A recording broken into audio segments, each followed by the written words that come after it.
दरअजत Awasthi show में आप सभी का स्वागत है। आप देख रहे हैं इम्पैक्ट भारत टीवी। संदेश खाली से इस वक्त चौंकाने वाली घटनाएं सामने आती ही जा रही हैं, रुकने का नाम ही नहीं ले रही हैं। इतने दिनों से दबी वहां की सच्चाई जब बाहर आनी शुरू हुई तो उसका सिलसिला बन गया है। वहां से रोज नए नए चौंका देने वाले, दिल दहला देने वाले, रूह कपा देने वाले, मानवता को संसार कर देने वाले खुलासे सामने आ रहे हैं। अब हमने आपको हमारे पिछले एपिसोड में वहां की हकीकत बताया था, वहाँ का ग्राउंड रिपोर्ट बताई थी कि वहाँ पर क्या हालात बने हुए थे और क्या हालात हैं जहाँ से लोग, महिलाएं सब त्रस्त हैं। उसी श्रृंखला को आगे बढ़ाते हुए अब जो नई जानकारियां वहाँ से आई हैं, आज आपको उस पर हम जानकारी देने वाले हैं। 13 साल हो गए हैं ये सब होते होते।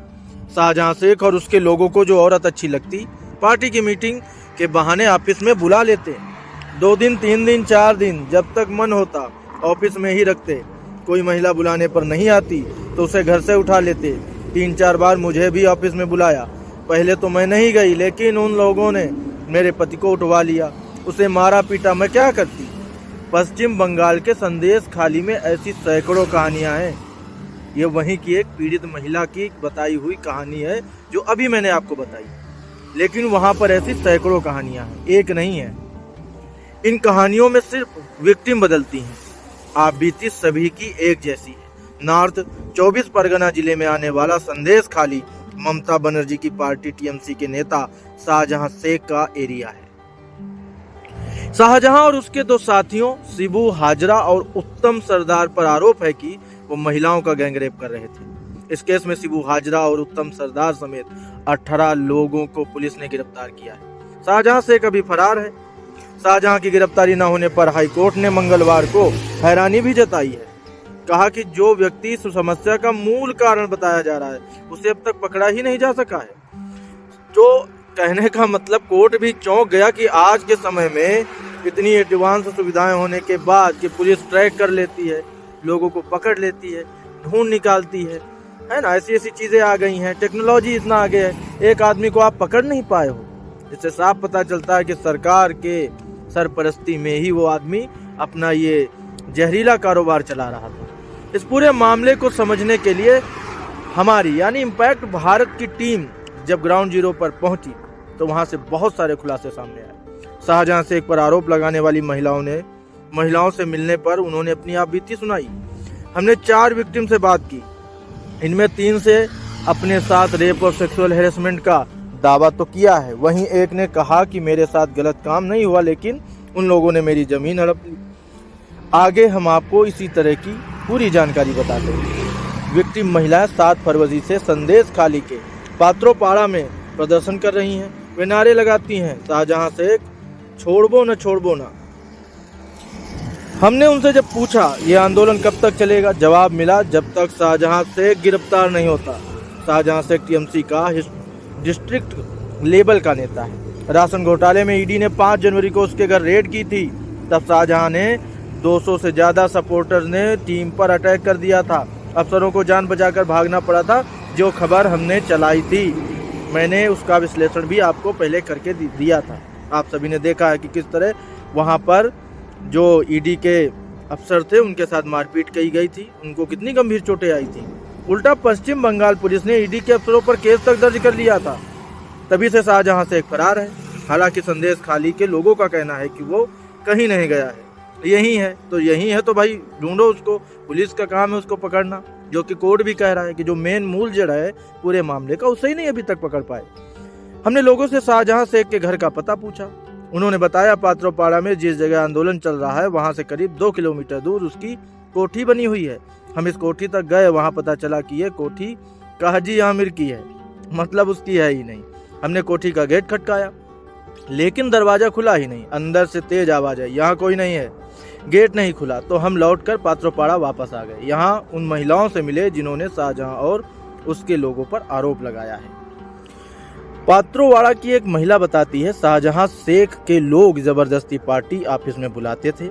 यहाँ पार्टी की मीटिंग होती थी जिसमें गांव के सभी लोगों को जाना ही होता था।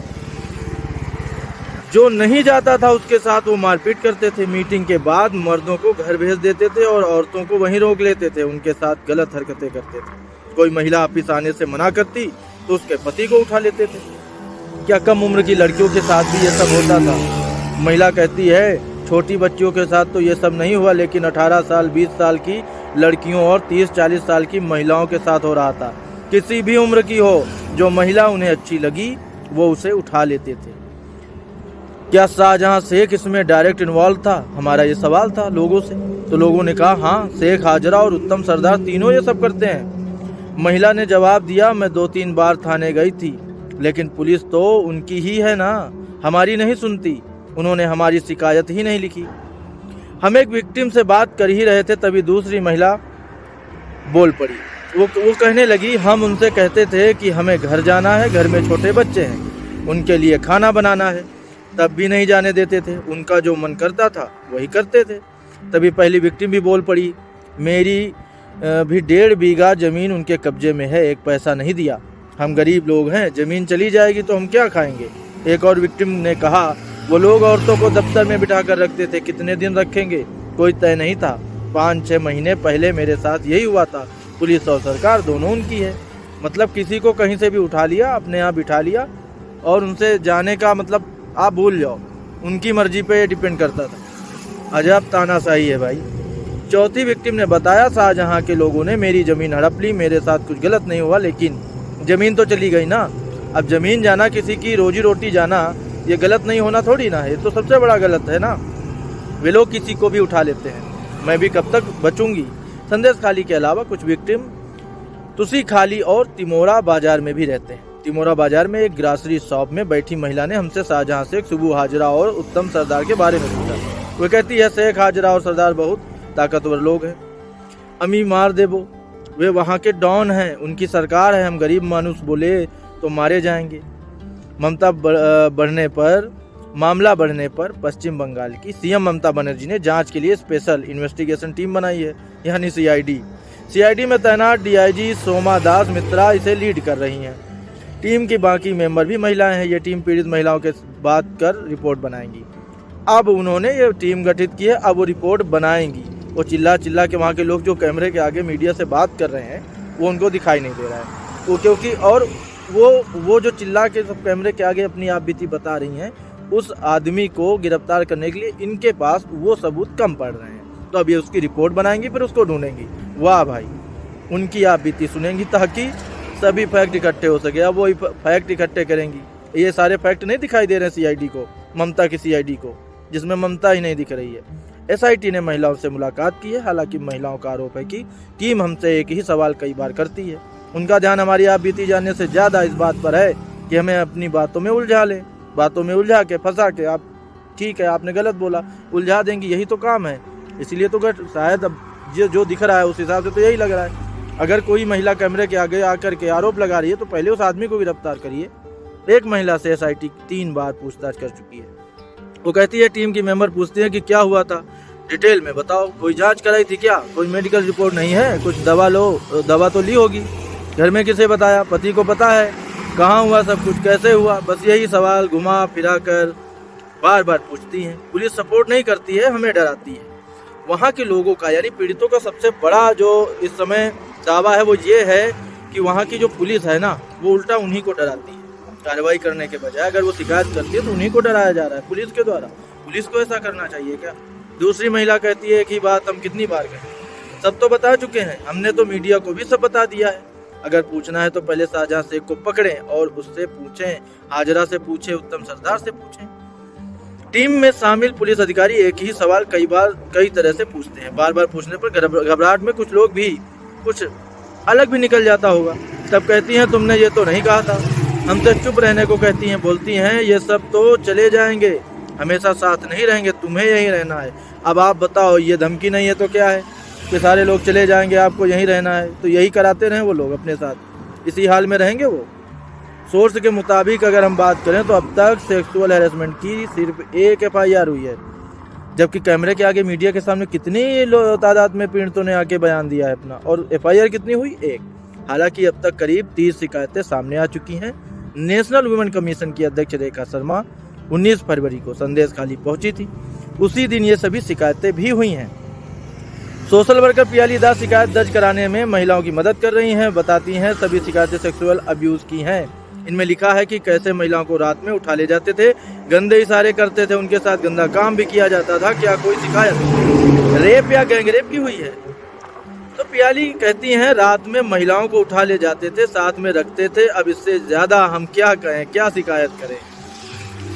बसीरहाट के एसपी हुसैन मेहंदी रहमान ने शनिवार को कहा था कि संदेश खाली केस में शाहजहां शेख के खिलाफ कोई शिकायत ही नहीं मिली है। वाह, इतनी शिकायतें उनको कम दिख रही, कैमरे के आगे आके पीड़ित रो रहे हैं, अपनी आप बीती बता रहे हैं, ये शिकायत ही नहीं है। वहाँ पे जाकर शिकायत जब करते हैं पीड़ित तो पुलिस उनको डराती है, तो शिकायत करेंगे कैसे।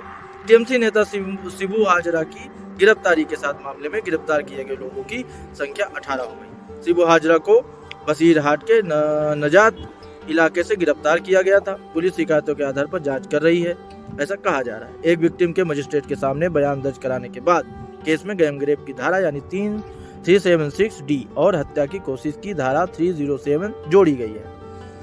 हाई कोर्ट की डिवीजन बेंच से परमिशन मिलने के बाद पश्चिम बंगाल विधानसभा में विपक्ष के नेता शुभेंदु अधिकारी मंगलवार को संदेश खाली पहुंचे।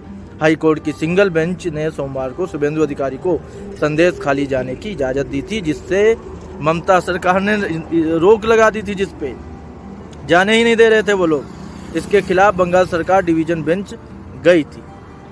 शुभेंदु अधिकारी ने संदेश खाली में स्थानीय महिलाओं से बात की। उन्होंने कहा कि महिलाओं के अनुभव रोंगटे खड़े कर देने वाले हैं। बिल्कुल हैं, हमारे भी जब रिपोर्टर वहां पे पहुंचे, उन्होंने जो कहानियां सुनी हैं, बहुत सी ऐसी कहानियां हम नहीं दिखा सकते आपको। रोंगटे खड़े कर देने वाले वहां के दृश्य हैं और कहानियां हैं। उनकी जमीनें हड़प ली गई, उनका शोषण किया गया है और सब कुछ पुलिस प्रशासन की मदद से हुआ। यहाँ की स्थिति भयावह है और अराजकता का उदाहरण भी है। अधिकारी के साथ बीजेपी विधायक शंकर घोष भी संदेश खाली पहुंचे थे। इससे पहले पुलिस ने शुभेंदु अधिकारी को संदेश खाली में 2 किलोमीटर दूर धमाखाली में रोक दिया था। टीएमसी से बीजेपी में आए शुभेंदु अधिकारी को शायद इसका अंदाजा था, इसलिए उनके वकील पहले से तैयार थे। 1 घंटे के अंदर उन्होंने कोर्ट के ऑर्डर ले लिया। वे रास्ते भर लोगों से मिलते हुए आगे बढ़े। आंदोलन वाली जगह तक आने में करीब उन्हें 2 घंटे लग गए। ममता बनर्जी ने रविवार को बीजेपी पर आरोप लगाया था कि वो संदेश खाली की महिलाओं को भड़का रही है। भाई, आंदोलन तो महिलाओं ने पहले शुरू किया, बीजेपी तो आपने उनको जाने ही कहाँ दिया, वो तो बाद में आप पहुंचे वहां पे। एक पब्लिक मीटिंग में उन्होंने कहा कि महिलाओं ने एक भी FIR लिखवाई ही नहीं है। वाह, इन महिलाओं को बीजेपी भड़का रही है। अब इससे पता चलता है कि सरकार किसके साथ है। इम्पैक्ट भारत ने इस पर संदेश खाली से टीएमसी के विधायक सुकुमार महतो से जब बात करने की कोशिश की, उन्होंने कहा कि मैं हिंदी या इंग्लिश मीडिया से बात ही नहीं करूंगा। सही है, क्यों करोगे? क्योंकि हिंदी में बात करोगे तो पूरे देश में पता चल जाएगा कि आप क्या बात कर रहे हो। क्यों ही करोगे? सिर्फ बांग्ला में बात करूंगा, बांग्ला पूरे भारत में सबको नहीं आती है ना, इसीलिए करेंगे।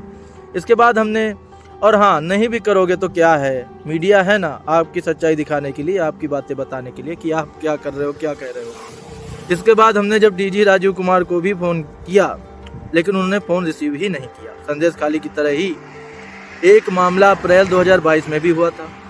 तब नदिया जिले में 14 साल की एक बच्ची से गैंगरेप हुआ था। बच्ची की मौत हो गई थी।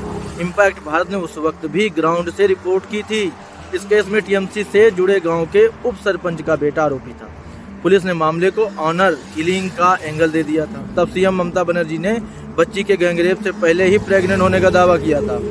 ये सीएम नहीं है, ये जज हैं, ये वकील हैं, ये सब बन जाती हैं। इनके कितने रूप हैं भाई, अभी क्या क्या देखना पड़ेगा। तब इतना बड़ा आंदोलन तो नहीं हुआ था, लेकिन इस बार महिलाएं गुस्से में हैं। हमने एक महिला से पूछा अचानक इतनी हिम्मत कहाँ से आई। उन्होंने जवाब दिया, ईडी ने शाहजहां के घर जब रेड मारी थी तब लगा हमारी आवाज अब सुनी जाएगी। पश्चिम बंगाल के नॉर्थ 24 परगना जिले में शाहजहां की पहचान मछुआरों के लीडर यानी कारोबारी डॉन और जमीन माफिया की है। एक रूप नहीं है इनके। नॉर्थ 24 परगना में विधायक और सांसद से ज्यादा पॉपुलर शाहजहां शेख 1999 में सवारी ढोने वाली गाड़ी में कंडक्टर का काम करता था। इसी दौरान लोकल मार्केट में सब्जियां भी बेचा था। कुछ दिन बाद शाहजहां ने ड्राइवर की नौकरी छोड़ दी और गुंडा बन गया, ऐसा जानकारी मिली है। जमीन के सौदे करने लगा। शाहजहां के चाचा मुस्लिम शेख CPI-M के लोकल लीडर थे। उनकी मदद से वो पॉलिटिक्स में आ गया। जरूरतमंदों की मदद करने की वजह से लोग उसे पसंद करने लगे। सैकड़ों लड़कों को मोबाइल और बाइक देकर उसने अपने सिंडिकेट में भी शामिल कर लिया। 2011 में शाहजहां शेख ने CPI-M छोड़ दी और TMC में शामिल हो गया। इसी दौरान वो ममता सरकार में मंत्री ज्योतिप्रिय मलिक का करीबी बन गया। इलाके में शाहजहां का इतना दबदबा था कि लोग आपसी झगड़े और जमीन विवाद को सुलझाने के लिए भी उसके पास जाने लगे। पंचायत चुनाव में दिए हलफनामे में शाहजहां ने बताया था कि उसके पास 17 कारें, 43 बीघा जमीन, 2 करोड़ रुपए के गहने और उसकी सालाना आमदनी करीब 20 लाख रुपए है, जो कि मेरे हिसाब से इसका कई गुना ज्यादा होगा। हालांकि संदेश खाली के लोग बताते हैं कि शाहजहां शेख के पास डॉक्यूमेंट में किए दावे से कहीं ज्यादा जमीन है। यह भी आरोप है कि शाहजहां के लोग इलाके के हर मछली व्यापारी से पैसा वसूलते हैं। इसी दौरान शाहजहां पर पुलिस केस भी दर्ज होते रहे हैं। शाहजहां शेख बीजेपी के 3 वर्कर्स प्रदीप मंडल, देवबास मंडल और सुकांत मंडल के मर्डर के मामले में मुख्य आरोपी है। अब आप सोच लीजिए, इनकी हत्या 5 जून 2019 को की गई थी। आरोप ये भी था कि मर्डर के बाद शेख ने इनके शव जला दिए थे ताकि कोई सबूत ही ना मिले। शाहजहां शेख के खिलाफ हत्या, आगजनी, लूटपाट और सांप्रदायिक हिंसा भड़काने के 40 से ज्यादा केस दर्ज हैं। उसके खिलाफ जमीन हड़पने की शिकायतें भी हैं। कलकत्ता हाई कोर्ट ने मंगलवार को संदेश खाली मामले में सुनवाई की। चीफ जस्टिस टीएस शिवगणनम की अध्यक्षता वाली बेंच ने कहा कि पुलिस ने मुख्य आरोपी शाहजहां शेख को अब तक गिरफ्तार ही नहीं किया है। यह हैरान करने वाला है। चीफ जस्टिस टीएस शिवगणनम की अध्यक्षता वाली बेंच ने कहा कि जिस व्यक्ति को इस समस्या का मूल कारण बताया जा रहा है, उसे अब तक पकड़ा ही नहीं जा सका है। वह कानून को धता बताते हुए भाग रहा है। सीपीआईएम की सीनियर लीडर बृंदा करात मंगलवार को संदेश खाली जाने के लिए निकली थी, पर पुलिस ने उन्हें धमाखाली नौका घाट पर रोक दिया। पुलिस ने कहा कि अगर बृंदा करात संदेश खाली जाएंगी तो शांति भंग होने की आशंका है। बाद में पुलिस ने उन्हें संदेश खाली जाने की परमिशन दी। अब कोई वहां पर उन पीड़ितों से मिलने जाएगा तो शांति भंग होगी इनके सरकार के वहाँ टीएमसी के हिसाब से, जबकि अब तक जो वहाँ हो रहा था वो बड़ा शांति का काम है। 19 फरवरी को पुलिस ने संदेश खाली से कवरेज कर रहे टीवी जर्नलिस्ट संतू पैन को अरेस्ट कर लिया। हाँ, किसी दूसरे चैनल का कोई बताता नहीं, लेकिन मैं बता रहा हूँ क्योंकि मीडिया एक बहुत बड़ा हिस्सा है न्याय का, और इस देश के बहुत बड़ी जो सच्चाई होती है ना, उनको लाने का एक अभी भी बहुत सारे अभी पत्रकार अभी भी जी जान लगा के रिपोर्टिंग करते हैं ऐसी जगहों से जहाँ पर उनकी जान को भी खतरा होता है। इसीलिए हम सभी मीडिया चैनलों का सम्मान करते हैं और उनकी भी खबर हम दिखाते हैं। तो अब आपको हम बताते हैं 19 फरवरी को पुलिस ने संदेश खाली से कवरेज कर रहे टीवी जर्नलिस्ट संतू पैन को अरेस्ट कर लिया था। बसीरहाट के एसपी हुसैन मेहंदी रहमान ने मीडिया को बताया कि एक महिला ने जर्नलिस्ट के खिलाफ शिकायत की थी। महिला का आरोप है कि रिपोर्टर बिना परमिशन किए कैमरा के साथ मेरे घर में घुस गया और रिकॉर्डिंग शुरू कर दी। एडिटर्स गिल्ड ने संतू पैन की अरेस्टिंग पर कहा कि संदेश खाली में ऑन ड्यूटी पत्रकार की गिरफ्तारी चिंताजनक है। कोलकाता प्रेस क्लब ने भी बयान जारी करके कहा, हम जर्नलिस्ट की तुरंत रिहाई की मांग करते हैं। यदि उनके खिलाफ कोई आरोप है तो उसकी जांच हो। हम कवरेज कर रहे पत्रकार की गिरफ्तारी का विरोध करते हैं। तो रिपब्लिक भारत टीवी के पत्रकार जो वहां पर रिपोर्टिंग कर रहे थे उनको गिरफ्तार किया गया था। पुलिस ने आके गिरफ्तार कर लिया था क्योंकि वो रिपोर्टिंग कर रहे थे। तो ऐसा कैसे चलेगा भाई? अब मीडिया तो सच्चाई दिखाएगी ना भाई। रिपब्लिक भारत भी सच्चाई दिखाएगा, इम्पैक्ट भारत भी सच्चाई दिखाएगा, और रिपोर्टर को इस तरह से काम करते हुए गिरफ्तार करने का अधिकार किसी के पास नहीं है। ये कानूनन भी जायज़ नहीं है। तो हम सब कानून जानते हैं, जरूरत पड़ी तो उस लेवल पे भी जाएंगे। कानूनी प्रक्रिया के तहत न्याय हम लेकर के रहेंगे। तो हमारी टीम भी ग्राउंड पर मौजूद है, वहाँ से कवरेज कर रही है। और आज का ये विश्लेषण यहीं तक। जल्द मिलते हैं एक और बड़ी खबर के बड़े विश्लेषण के साथ। तो तब तक देखते रहिए इम्पैक्ट भारत टीवी। आप देख रहे हैं इम्पैक्ट भारत टीवी।